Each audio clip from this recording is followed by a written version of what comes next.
evening, and thank you all for joining us for this 13 Plus FastCast. I'm Mary Coleman. And I'm Dan Marius. Let's begin with some of your news headlines this evening. Here in Tucson, a pro-Palestinian group was set to hold a demonstration on the U of A campus.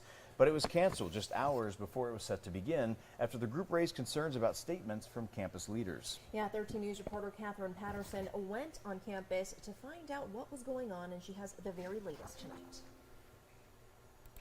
Singled out Students for Justice in Palestine, and essentially by putting them in the same statement as discussions of Hamas and anti-Semitism and hatred, he put a target on their backs. Associate Professor Dr. Mana Nassar is the faculty advisor for the SJP, the organization that had planned a rally today on campus, a rally that was canceled after this statement by President Robbins. Quote, "We understand that a national student organization with a chapter at the University of Arizona called Students for Justice in Palestine is planning a demonstration on campus tomorrow. The national organization has made statements endorsing the actions of Hamas and Israel, which are, of course, antithetical to our university's values," end quote. Dr. Nassar says the rally was intended to be anything but violent. Just like Jewish students on this campus are allowed to grieve publicly for the loss of loved ones in Israel, students who have loved ones in the Middle East, in Palestine, they deserve a place to be able to mourn publicly. Nassar says Robbins' words have created an even greater divide that leaves Palestinian students at greater risk. She says that students had been receiving threats and were being harassed on campus before the statement. About the fact that Palestinians are also dying and suffering, and have been for decades. The rally was meant to draw attention at a time when so little attention is being paid to the immense price that Palestinian civilians are paying right now. While the war continues to be a heated topic in the United States, many students on both sides encourage an open discussion without violence. Students in support of Israel held their own rally on campus today. While they said that showing any support of Hamas is dangerous, they supported Palestinian students' First Amendment rights. I want to express that no one should feel unsafe on campus from either side, because this is not a fight. This is a place for us to express what we're feeling and our support to what we think is right.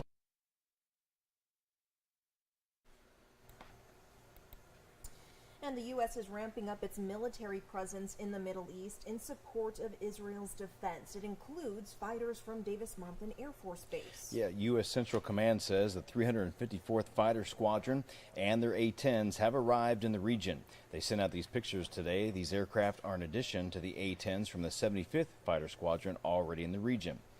Now, there were a lot of tears today as Massachusetts residents reunited with family members returning from war-torn Israel at Boston's Logan International Airport. Jennifer Egan has the story.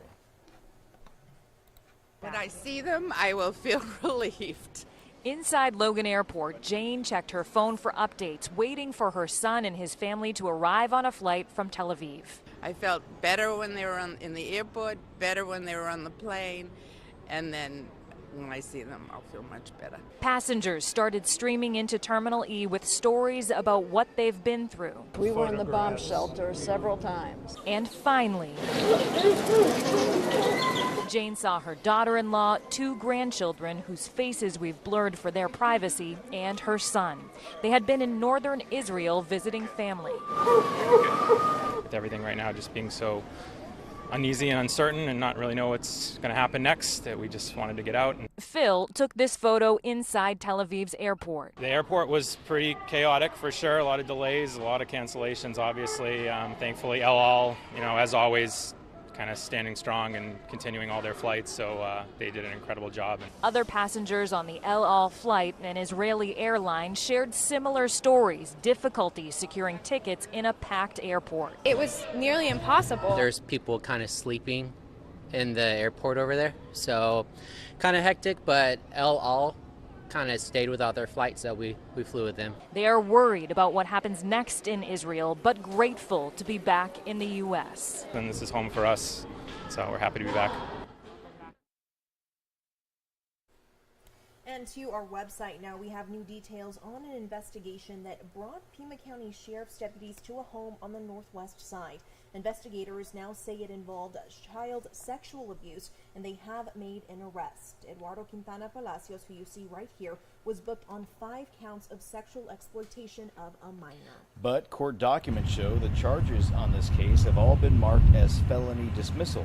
That means they're being dismissed without prejudice, and the charges could be brought back later.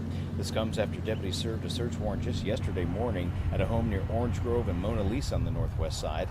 They're not giving any details, but they say they interviewed witnesses and gathered evidence. The investigation is ongoing. And a New Hampshire college student has pleaded guilty for threatening to kill a member of Congress. You may have heard of this story. Now, authorities had not named who that member was, but earlier this year, Florida Representative Matt Gaetz confirmed he was the target.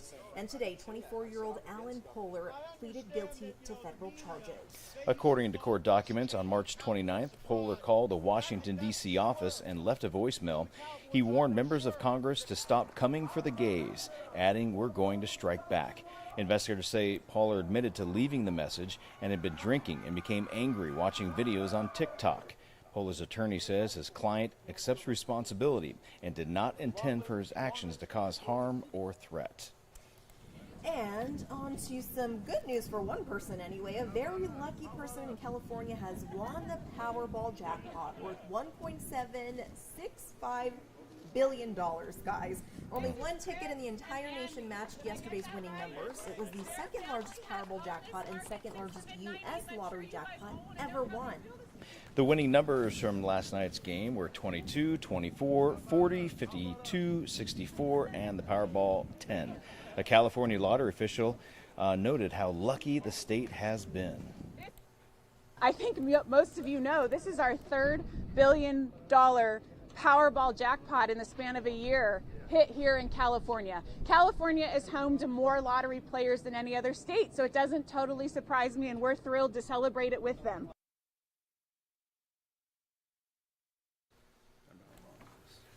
Well, if the winner chooses to cash in on the lump sum version, guys, the total would be more than $770 million before federal taxes. Doesn't that sound pretty nice? Either way. So cool. What's the first thing you would buy if you won? The first thing you'd buy? Honestly, Yeah.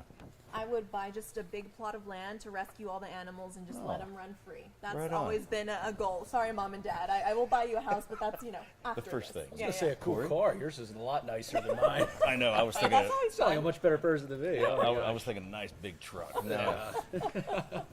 To each their own, guys. There you go. But a nice big truck or a convertible, you'd be rolling convertible. nice in the weather because today it was much nicer than we'd seen in the last few days. Absolutely. It finally felt like fall after a long stretch of above average temperatures. Look no further than the way that we started our October. Well, I guess the first 4 days were somewhat nice too. At average to below, but then the next 7 days all above average, and today 86 just below average. Maybe I'm being a little getting ahead of myself with that background with all that snow there, but the average is 88. We had 86, and get this, guys. It was our coolest day since, yeah, you're seeing that right, May 11th. That's 154 days ago, 5 months ago, for reference. Today, a nice day, not just in Tucson, but in and around the entire region here in southeastern AZ. 81 in Sierra Vista, 84 Douglas, 86 Tucson, the hottest spot, just up to 91 in Phoenix. So if you're still looking to make plans tonight, the Slaughterhouse, with the great conditions we're having, a great night to be out there getting in the spooky season with that cooler air. Going to be in the 70s. Yeah, you're reading that right, 70s.